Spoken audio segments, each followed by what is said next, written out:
We're just outside beautiful Antlers, Oklahoma, in the heart of Choctaw Nation. There's a lot of plants that are important to the Choctaw people, and today joining me is Dr. Ian Thompson, who is with the Choctaw Nation of Oklahoma. How are you doing today? I'm doing great. Thrilled to have you out here, show you some of the plants that our people have used for millennia and that we still use today. Thank you. And we're going to start a hike with you, but you have a plant here that a lot of us gardeners tend to pull out of our gardens. This is lamb's quarter, and can you tell me about how the Choctaw people use this plant? Absolutely. Some of the elders call this plant tanishi. And whereas gardeners today see this as a noxious weed, it's something that our ancestors worked to cultivate. You know, going back at least 10,000 years, Choctaw ancestors and the ancestors of other Native American people in the eastern United States would harvest the leaves from this plant.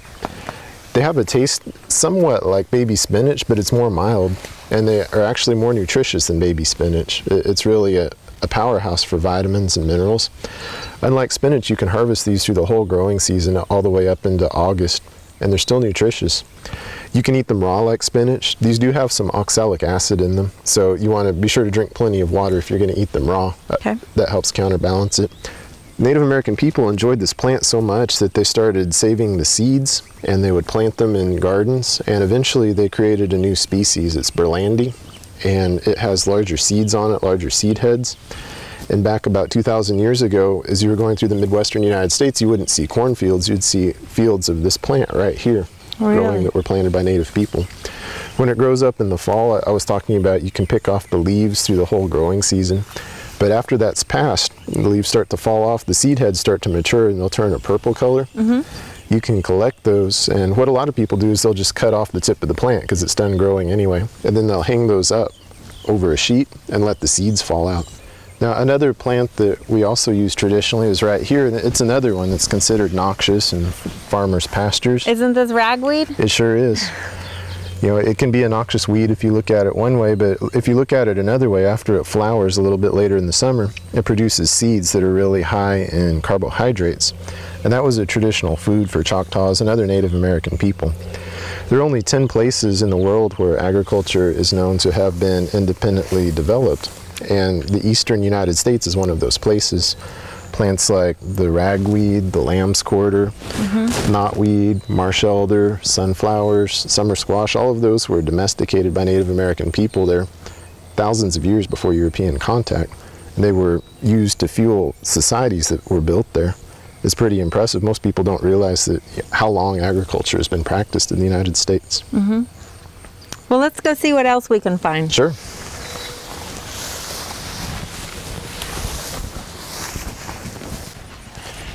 Hey Casey, here's a plant that's important to us culturally. What is this? It's called Dogbane in the English language. It's a relative of milkweed. Some people call it Indian hemp. It's got sap in it, much like milkweed, but this is one of the few plants in the woods that can actually kill you. There are many that can make you sick, but this one has a heart toxin in that sap, so you have to be careful when you're using it. Choctaw people used it for certain medicines, but also we would let it grow up in the fall when it gets a little bit taller. On good soil, it gets quite a bit taller than this. And the stalks turn red, so they're easy to see among the brown grass. And you can process the dried stalks to pull out those bast fibers. And our ancestors would use that for making yarn and then weaving that into fine textiles. And here we have another one that's well known across Oklahoma, the sand plum. Yes. The Choctaw use this also? Absolutely. This is one of my favorite fruits, and not only myself, but Thomas Jefferson and George Washington imported this plum from the central United States to Monticello and Mount Vernon, planted it on their orchards because they liked it too. In Choctaw, it's called Itsi-Itankloshi, and that means the deer's little peach. The deer's little peach, and sweet they are right now. They're starting to come into season. Ian, I noticed that we have some royal fern over here. It's a native fern to Oklahoma. I've never actually seen it just growing wild, but it's pretty neat to see it here. It'll get about 6 feet tall, but be careful, we got some blackberries here it looks like too, and some other stickers. These blackberries are a traditional food for Choctaws and lots of other people. You know, we have a calendar in our language, and one of the months in that calendar is Blackberry month. It's called Bissa in the Choctaw language. And besides being used for food, they were used for dyes, for basketry and other things. If you use the right kind of mordant, it'll make a purple dye. Then over time it fades into green, which is kind of a cool color effect. Very neat. And you were saying we have this in our garden a lot, the greenbrier sticker vine. But the Choctaw actually used to use a certain variety of this. That's right. Most people think of this as a noxious weed, but it's actually a useful plant. It's called kantak in the Choctaw language.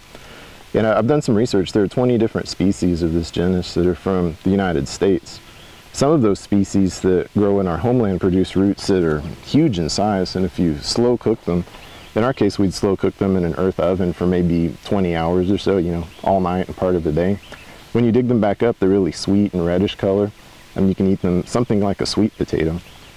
And then the tips on the plant, these aren't quite in very good shape, but you can eat those too. Some people call them Indian asparagus. You can just eat them raw. They're really tasty, and you can see on plants like this how something's already beaten us to it. It's got a lot of good nutrition in those areas. So it's the newer growth where it's a little more tender and soft. Yes, that's right. Very interesting. Thank you for sharing this. Sure.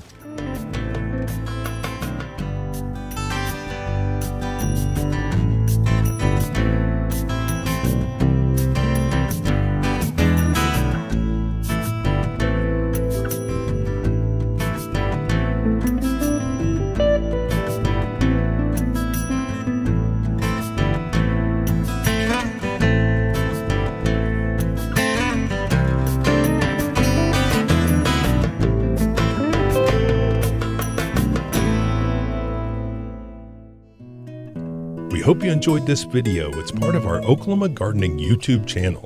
You can also find even more videos on our OK Gardening Classics YouTube channel. And join us on social media for great gardening tips, photos, and discussion.